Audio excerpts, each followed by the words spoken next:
Hello, good evening. It's 10 p.m. in Accra, 11 p.m. in Abuja, Nigeria, and midnight in Johannesburg, South Africa.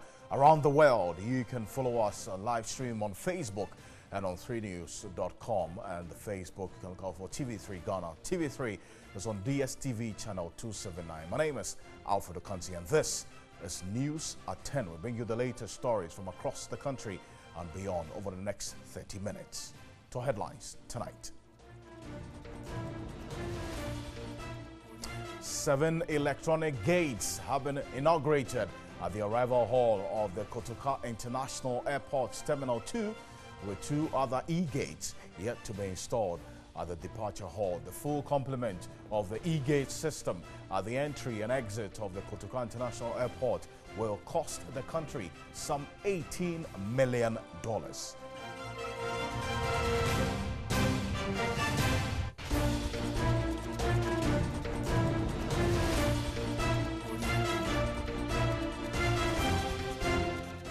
Tomatoes farmers at Nimoro, a village in the Sisala West district in the Upper West region, are appealing to government as part of its flagship One Village, One Dam project to dredge a dam which is their only source of livelihood during the dry season. The farmer groups who produce a lot of tomatoes over the past 70 years now suffer the consequences of lack of water to take care of their vegetables.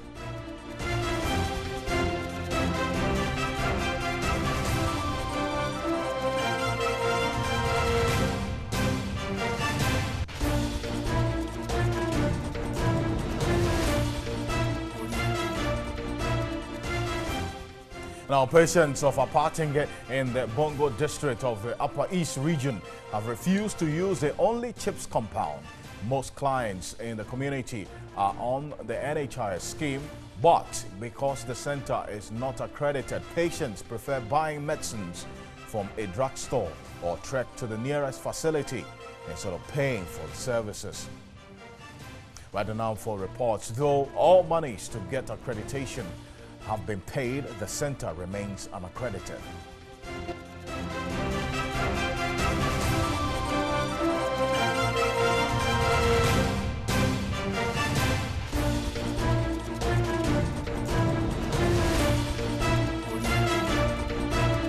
And on the international front, BBC has seen documents that indicate the company that became Cambridge Analytica boasted about interfering in foreign elections. Cambridge Analytica is embroiled in a storm over claims it exploited the data of millions on Facebook users. The BBC has seen a brochure published by parent company CSL Elections. It is believed prior to 2014. It claims, for instance, it organized rallies in Nigeria to weaken support for the opposition in 2007.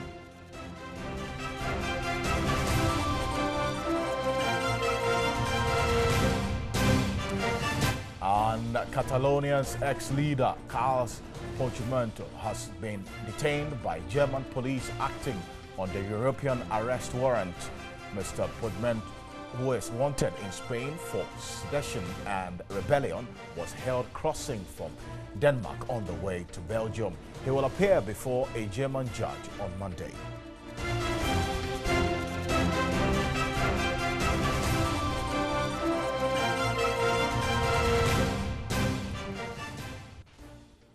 That's the headlines of the news that made the rounds all across the world and across the country as well. Let's settle down for the big one.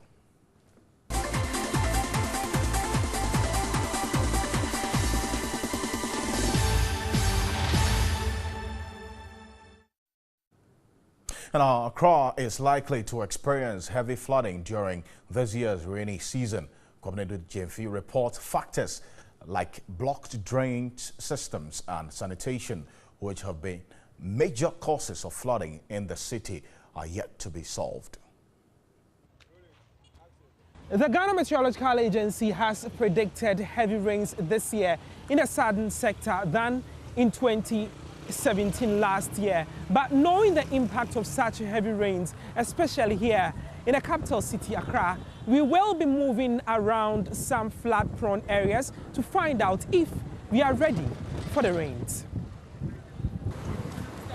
Adabraka Sahara is one of the flood-prone areas in the capital. For years, residents here have faced heavy floods whenever it rains. Residents recount how the situation was during the last rains earlier in the year. Last time It was not easy the last time it rained here. The flood swallowed our houses and we had to run for shelter elsewhere. Clearly, residents needed a listening ear. They told me the construction of this gutter was halted about 4 years ago and it's gradually developing into a refuse dump. From all indications, this area will again experience flooding during the rainy season. We don't have dustbins and waste collectors no longer come for the refuse, so we dump refuse into the gutter. The situation was no different here at the Kwame Nkrumah Circle behind the Odona Market. In such a situation, residents here are likely to be afflicted by contagious diseases like cholera and other communicable diseases during the season due to the human activities around. The main Kaneshi Street is also usually flooded. Here, it was observed it is not a cause of poor sanitation, but the lack of proper drainage systems leading to Dansoman Junction. Commercial drivers here are usually the hardest hit. Whenever it rains, drains from places like Chineboa, Wesley Grammar and Gloryland all flow to this place, but our gutters are choked, so it overflows and causes flood.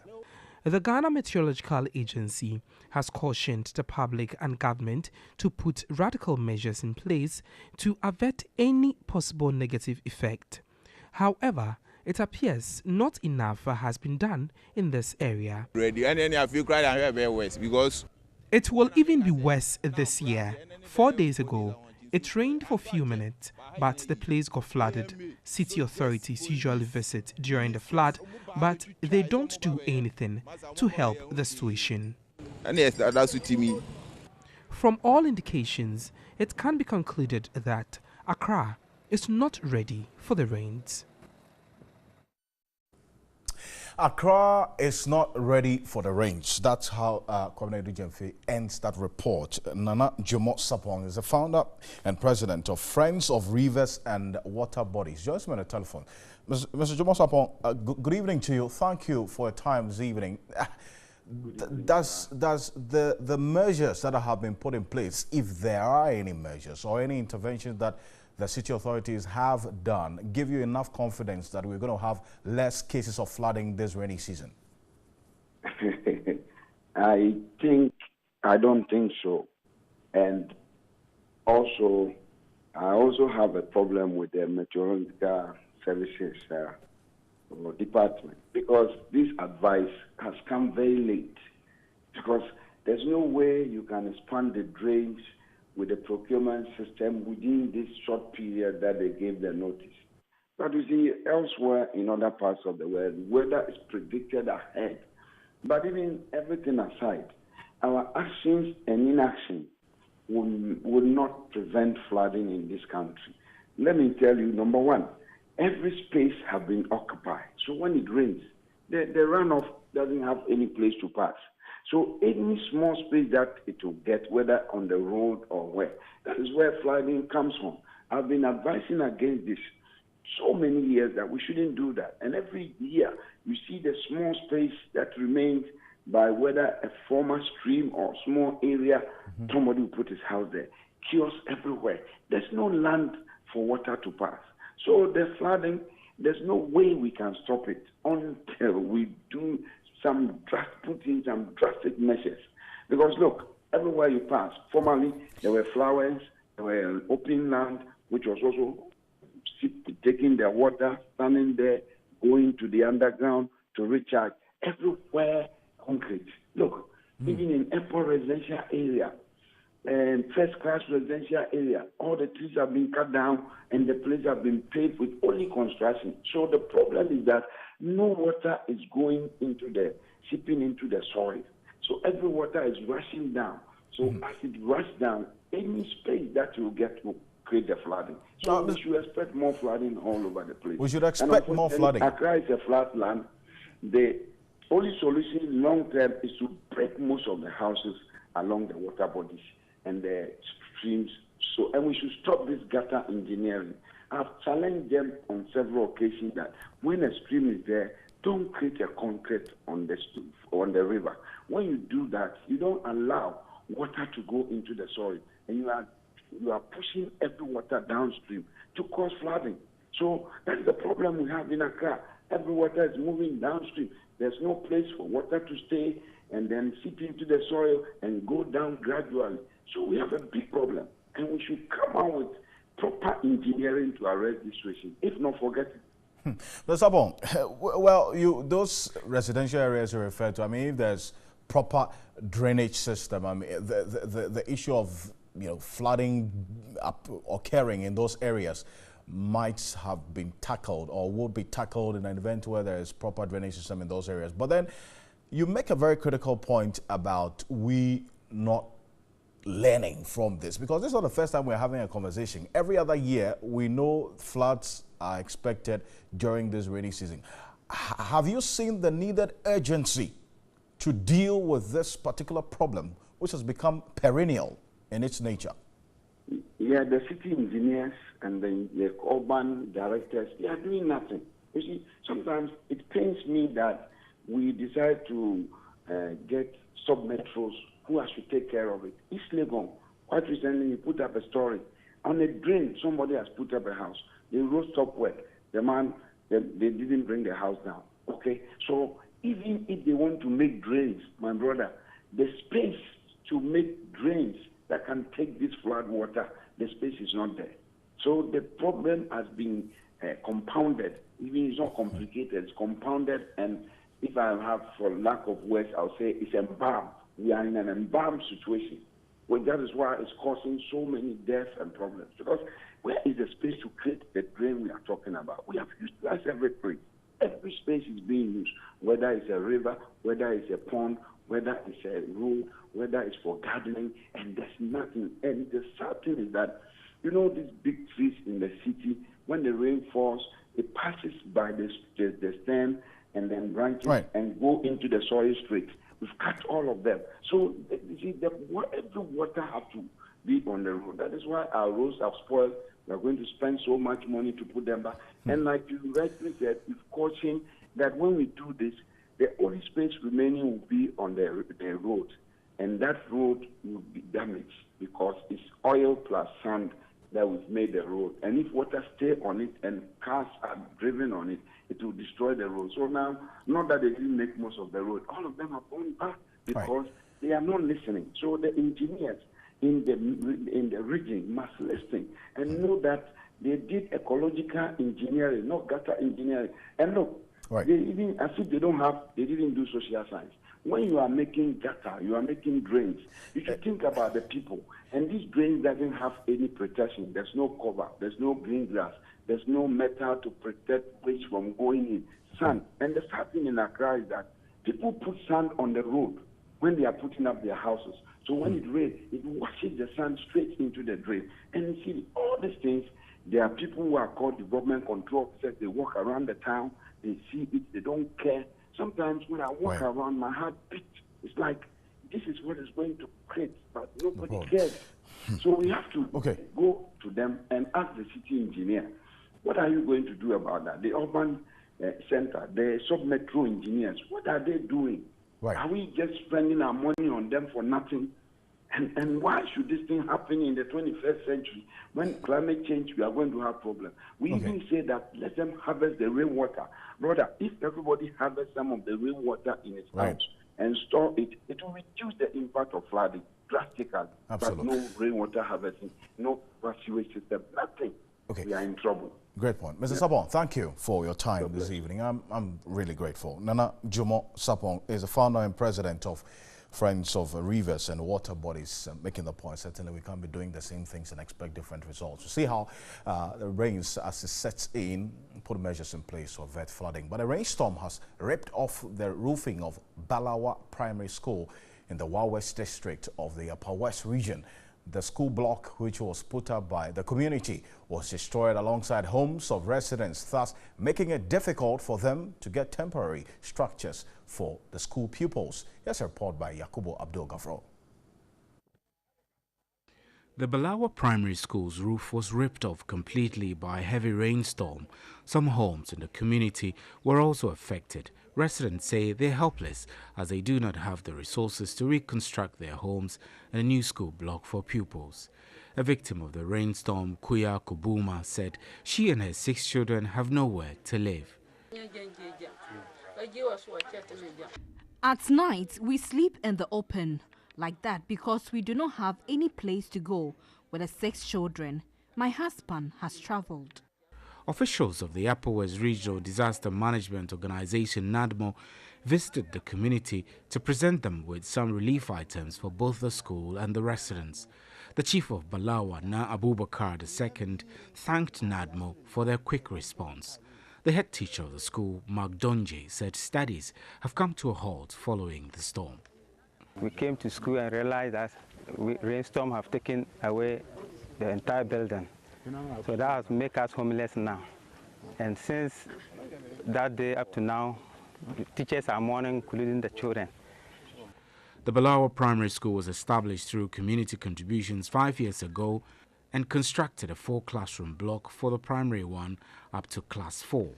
Government is yet to provide the school with a befitting classroom block 5 years after its establishment. There's more news after this. Do stay.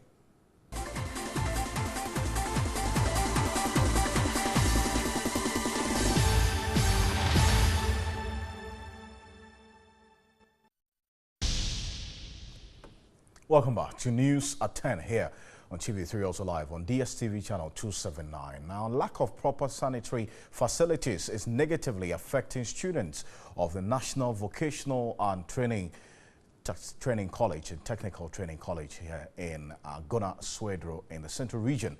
Consequently, students and residents are actively contributing to open defecation at the risk of their own health. Lucy Ayambela has filed this report. The Gona Swedro National Vocational and Technical Training Institute was established in 1946 to provide care and support to children whose parents were affected by the slave trade. The institute later became a boys' industrial and correctional center. Minors who come into contact with the law are brought here to serve their terms of sentence. The institute currently serves both inmates and students who want to acquire vocational or technical skills. But the problem of open defecation has become the order of the day since some of the students are not able to access a dugout provided by the school due to its location in the bush and especially at night. For over 10 years now, students have resorted to the use of this structure as a place of convenience, and they complain of snake bites, especially during the night, causing fear in them. According to the students, they are gripped with fear whenever they visit the bush to answer nature's call. We don't have any light through the toilet, and the toilet is very dangerous. So many times when we came here, we see more snakes in the toilets. The principal, Bernard Bananzi, disclosed that the old lavatory broke down 10 years ago and has since not been rebuilt. But the entire students' body fear there could be an outbreak of cholera. The Sustainable Development Goal targets a global figure of 100% by 2030 for sanitation, which includes elimination of open defecation. Figures by the United Nations Children Fund show 3 out of every 5 Ghanaians practice open defecation. Lucy Ayambila, TV3 News, Gona Swedro. Now, the National Investment Bank, NIB, on March 15 won a $60 million landmark court case against Standard Bank Offshore Company, substituted by Dominion Corporate Trustees Limited. Managing Director of the bank, Dr. John Kwekwasamoah, has hinted, had NIB lost that case, the bank would have paid $150 million. in damages. In banking, we do daily transactions, overnight transactions. So you have almost all the multinational banks, Standard, Barclays, Ecobank, AG, SSB, telling you that you are very risky, so we're not going to deal with you, even for overnight lending. So you can quantify that over 9 years, its negative impact on the operations of the bank. We lost a lot of our trade lines with our cross-border banks and other banks, and it's into millions. The managing director of National Investment Bank, Dr. John Kweku Asamoah, was sure the bank will meet 400 million cedis Bank of Ghana revised minimum capital requirement of banks. On the possible measure between NIB and ADB, he indicated the issue rests with government.